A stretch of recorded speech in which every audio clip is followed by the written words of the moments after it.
식욕의 비밀. 호주 시드니 대학 찰스 퍼킨스 센터 교수이자 곤충학자인 데이비드 로벤하이머와 스티븐 제이 심슨 학자인 저자들이 생물은 무엇을 먹는지 어떻게 아는 것일까? 라는 화두를 던지고 진화 생물학과 영양학의 관점에서 식욕에 관해 연구한 결과를 정리한 책을 소개하겠습니다. 식욕의 비밀. 왜 동물의 세계에서는 비만이 드물까요? 한때 우리의 진화적 조상들은 그들의 몸이 필요로 하는 음식을 어떤 비율로 먹어야 할지 직감할 수 있는 능력을 갖추고 있었고, 적절한 양, 즉 완벽한 영양 조화에 맞게 음식을 섭취했다고 합니다. 그런데 언제부터 왜 우리는 이 능력을 잃었고 어떻게 그것을 되찾을 수 있을까요? 식욕의 비밀은 수년간의 획기적인 연구를 바탕으로 진화, 생물학과 영양학에 관한 흥미진진한 이야기를 펼치며 이러한 질문에 대한 답을 밝히고 있습니다.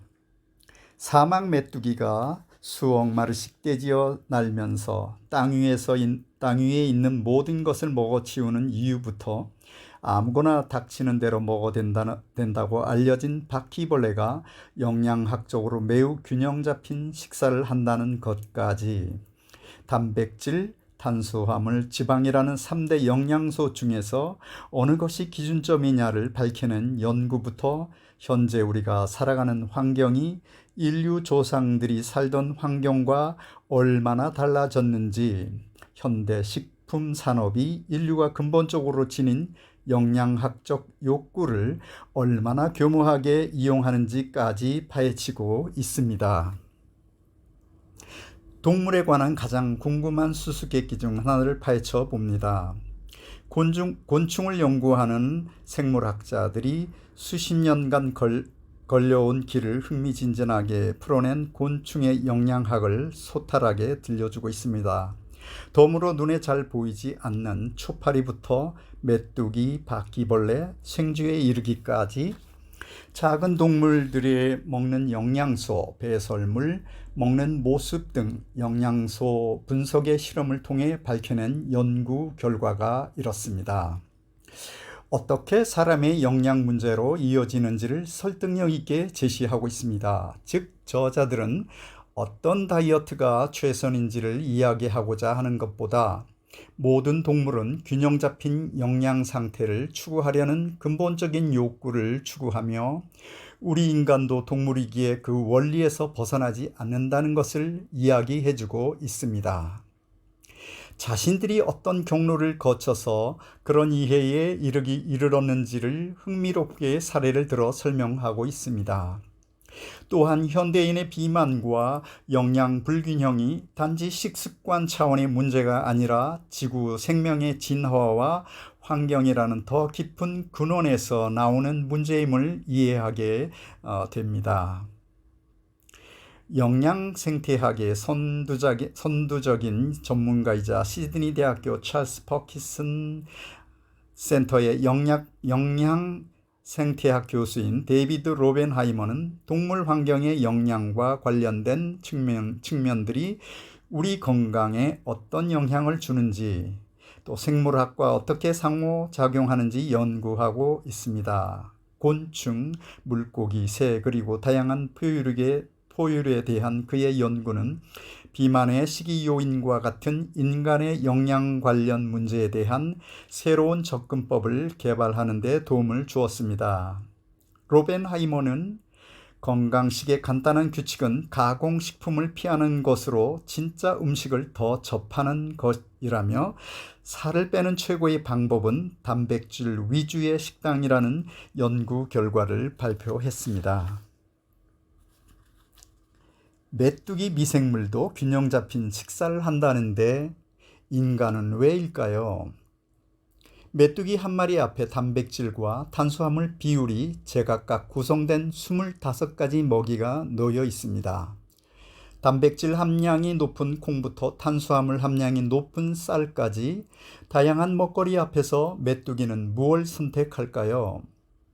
신간 식욕의 비밀의 공동 저자이자 호주 시드니 대학 생명환경대학 교수들인 데이비드 로벤하이머와 스티븐 제이 심슨은 1991년 메뚜기 200마리를 대상으로 실험을 진행했습니다. 결과는 놀라웠습니다. 실험실의 모든 메뚜기가 탄수화물 300mg, 단백질 200mg의 최적 균형을 갖춘 먹이를 선택한 것입니다. 메뚜기에만 국한된 얘기가 아니라 30년간 곤충 영양학을 연구한 저자 모든 생명체들의 공통으로 적용되는 식욕의 비밀을 찾아냈습니다. 생물은 수학과 컴퓨터의 레시피 없이도 스스로 균형 잡힌 영양소를 섭취할 수 있도록 설계되어 있다는 주장입니다. 곤충뿐 아니라 포유류까지 다양한 생물체를 대상으로 실시한 실험 결과가 이를 뒷받침하고 있습니다. 심지어 미생물도 최적의 식단을 찾을 수 있다고 합니다. 단백질과 탄수화물의 비율을 11단계로 설정한 접시에 점균 조각을 넣었더니 단백질과 탄수화물의 비율이 이보다 높거나 낮은 먹이 위에서는 균의 증식 속도가 더뎠다는 것입니다. 미생물인 점균도 번식을 위해 가장 완벽한 영양 비율을 찾아낸다는 증거였습니다. 그렇다면 어째서 인간은 미생물도 찾아낼 수 있는 최적의 식단을 찾아내지 못하는 걸까요? 비만, 당뇨, 심장질환 등 현대사회에서 인류는 불균형 식단으로 발생하는 여러 질병으로 고통받고 있습니다. 저자는 인간에게 식단을 조절하는 능력이 애초부터 없었던 게 아니라 1860년대 이후 초가공식품이 대규모로 생산, 유통되면서 최적의 식단을 찾는 데 어려움을 겪고 있다고 지적하고 있습니다. 초가공식품은 식용유와 같은 가공식품에 비해 화학적 가공을 더 많이 한 식품으로 인스턴트 라면, 각종 과자류, 소시지, 도넛 등의 이에 해당한다는 것입니다.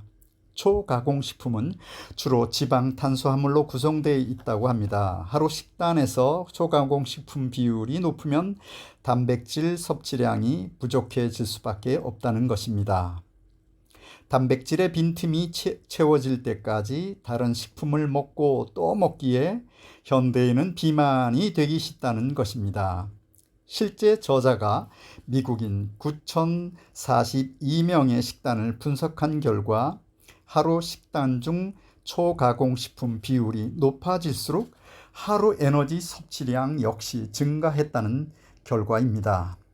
초가공식품을 피하라는 저자의 해법은 단순해 보이지만 현실에서는 실천하기가 그리 쉽지 않습니다. 2016년 새로 나온 식료품 2만여 종 가운데 60%가 초가공식품으로 분류될 정도로 일상 곳곳에 초가공식품이 침투해 있기 때문입니다. 번거로운 일이지만 내가 먹는 것이 곧 나를 결정한다는 말을 되새기게 합니다. 우리가 요즘 많이 즐겨 챙겨 먹고 있는 건강 보조 식품에는 다양한 영양 성분들이 있지만 그보다도 더 중요한 제한되어야 할 초가공 식품을 함께하면 안 된다는 것을 잊지 말아야 할 것입니다. 지금까지 건강 레시피 짜주는 남자였습니다.